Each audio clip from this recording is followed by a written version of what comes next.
สวัสดีครับสวัสดีเพื่อนๆพี่ๆน้องๆชาวซีทุกคนนะครับวันนี้ก็มีเครื่องบินมาให้เพื่อนๆพี่ๆน้องๆชาวซี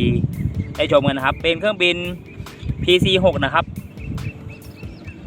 ประจำการในประเทศไทยเราก็มีอยู่จริงนะครับตัวนี้เป็นสเกลค่อนข้างที่จะโอเคนะครับมีขนาดปีก1 เมตร 20 เซนนะครับเป็นลำสเกลออกแบบมาได้สวยงามมากเลยครับไปดูคลิปการประกอบกันนะครับ